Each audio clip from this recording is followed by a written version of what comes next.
Good morning. स्वागत है आपका मेरे यूट्यूब चैनल पॉलीटेक्निक गुरु पे। अगर आपको मेरा वीडियो पसंद आ रहा है तो प्लीज़ इसे लाइक, शेयर एंड सब्सक्राइब करना ना भूलें। आज का जो हमारा टॉपिक है वो है मेमोरी। आज हम डिस्कस करेंगे मेमोरी सेगमेंट के बारे में। आप इसे परेशान ना होइएगा, मैंने मेमोरी को शॉर्ट फॉर्म में M/M से लिखा है, डिनोट किया है। अगर आपको कहीं M/M दिखे तो आप समझ जाएगा कि हम मेमोरी के बारे में बात कर रहे हैं। ठीक है। मेमोरी के दो मेन क्लासिफिकेशन है। पहला प्राइमरी मेमोरी, दूसरा सेकेंडरी मेमोरी। प्राइमरी मेमोरी ऐसी मेमोरी है जो इनबिल्ट होती है, जिसे हमें अलग से अटैच नहीं करना पड़ता है। ये दो तरीके की होती है, volatile and non volatile memory. Volatile memory कैसी होती है, ये कैसे काम करती है, इस वीडियो में हम समझेंगे कि वोलाटाइल मेमोरी कैसी है। जब भी हम किसी भी डिवाइस को पावर सप्लाई देते हैं और उस समय में हम कोई चीज़ सेव कराते हैं और गलती से हमारे चीज़ों को सेव करने से पहले ही पावर सप्लाई कट हो गई तो हमारा जो डेटा है वो भी गायब हो जाता है, या कह लीजिए वो भी इरेज हो जाता है या फिर सेव नहीं होता है। ऐसी मेमोरी को हम वोलाटाइल मेमोरी कहते हैं, जिसमें पावर कट होने के बाद या फिर पावर सप्लाई ऑफ होने के बाद हमारा कोई भी डेटा स्टोर नहीं होता है। इसके अंदर रैम आता है। रैम का फुल फॉर्म है रैंडम एक्सेस मेमोरी।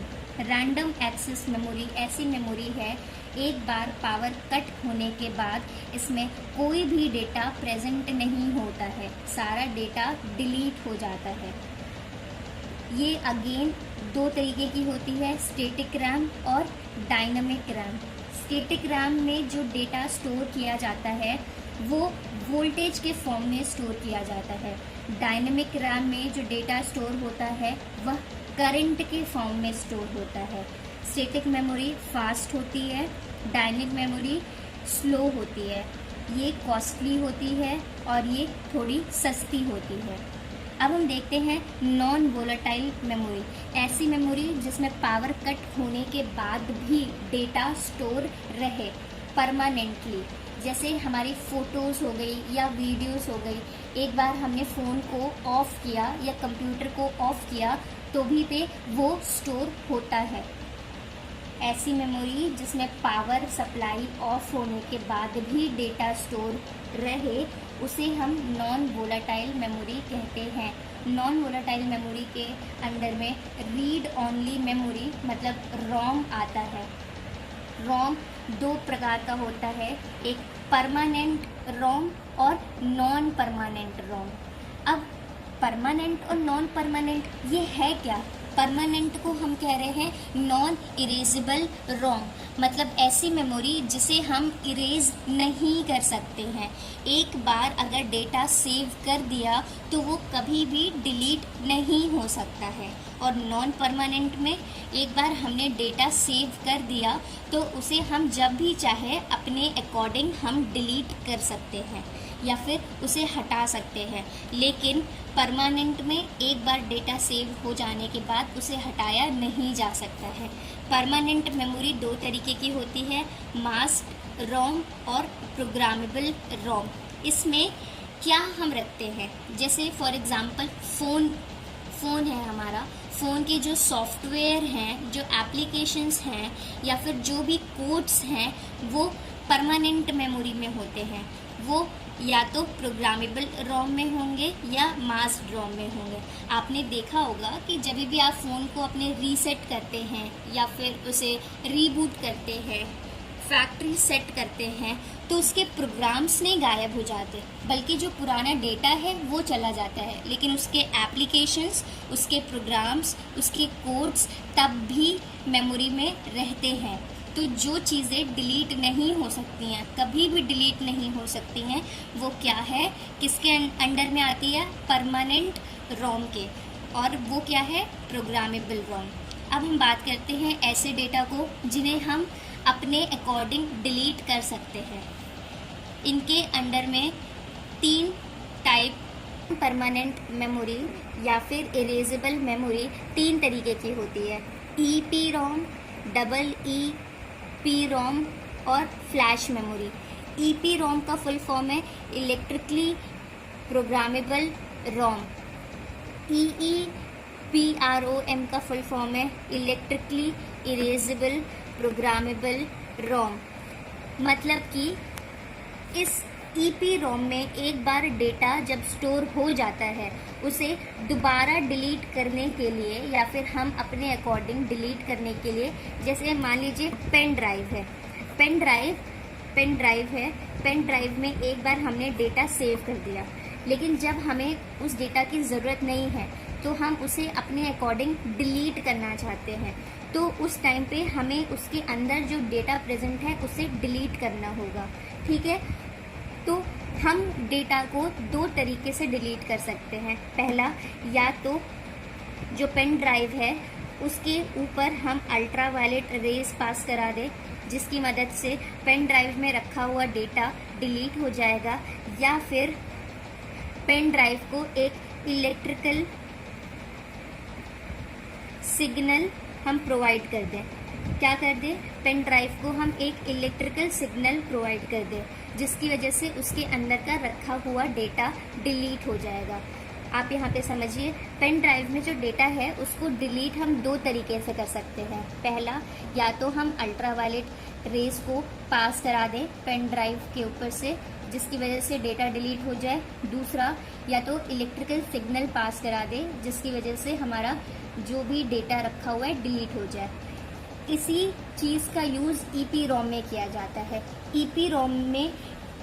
EEPROM क्या है? इसमें डिलीट करने के लिए डेटा को हम किसका यूज़ करते हैं? अल्ट्रा वायलेट रेज का, UV रेज का।